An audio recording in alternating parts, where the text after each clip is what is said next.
So I haven't seen many videos online for testing the fuel pressure on a Vanagon. This particular Vanagon is a 1983 air-cooled California emissions Vanagon. I had it running. As you can see, there's a lot of mess in here. It actually was in an engine fire. I rebuilt this whole motor and I got it running about 6 months after the fire. This last Sunday, I was finally able to make it drivable. And a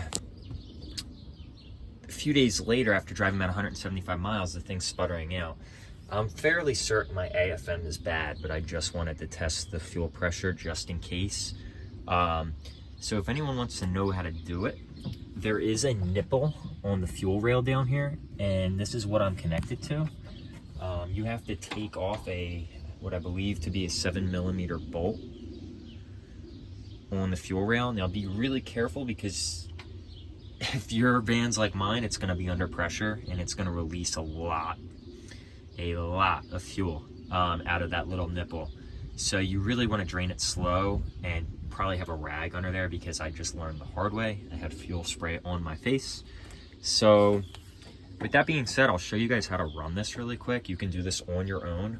Just be super careful not to have any wires unhooked, as you know, you could possibly start a fire just by getting a quick spark and having fuel in here.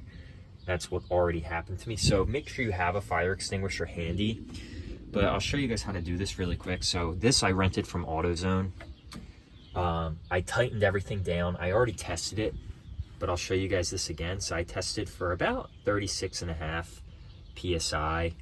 It's about where you want to be for the regulator, but I'm going to zero this out now.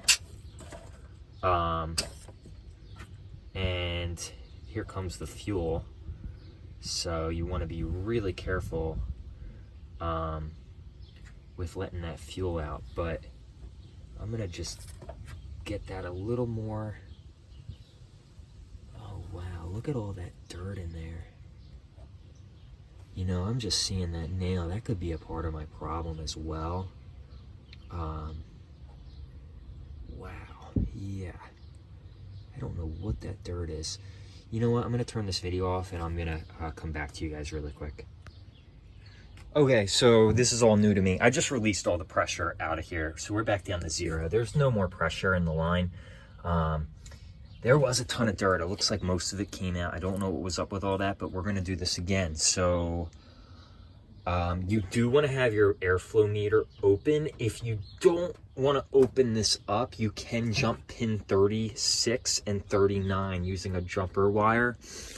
That will get the fuel pump to run. I'm doing this without starting the van because I'm having running issues right now, but I'm going to turn my key back on.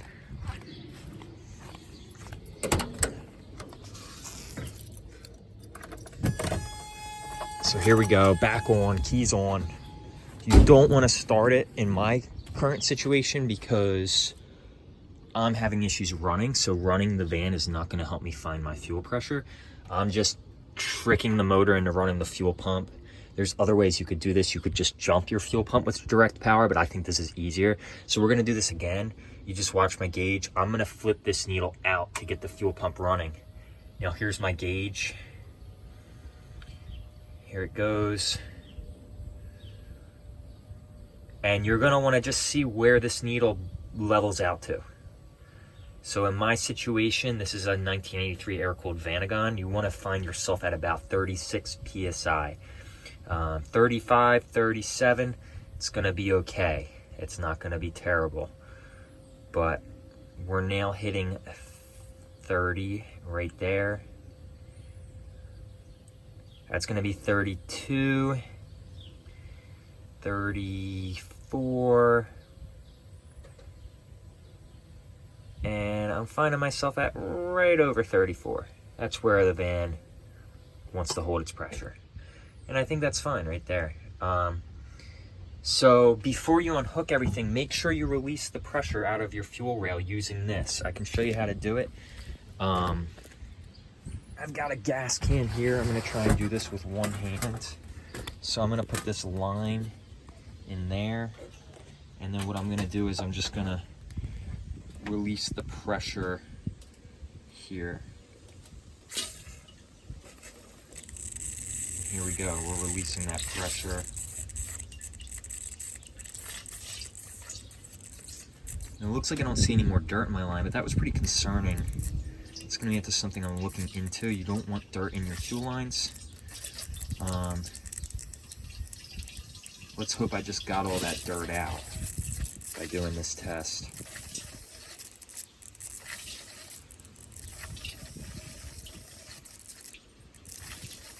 Still wants to send some out. You just want to get all that fuel pressure out.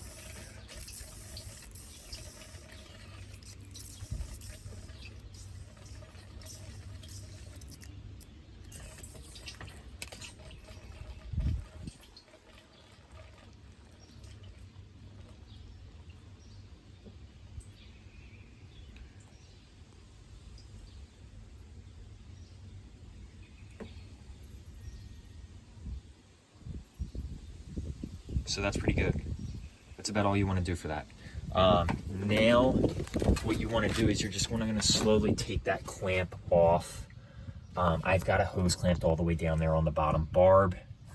And then just make sure you put your 7mm back on tight, and don't lose that washer, because that's going to hold in all of your fuel. So that's pretty much how you do it, guys. If you have any questions, please ask. If you think I did anything wrong, please let me know. And I hope this helped y'all. Everyone take it easy and wish me luck getting this thing back on the road.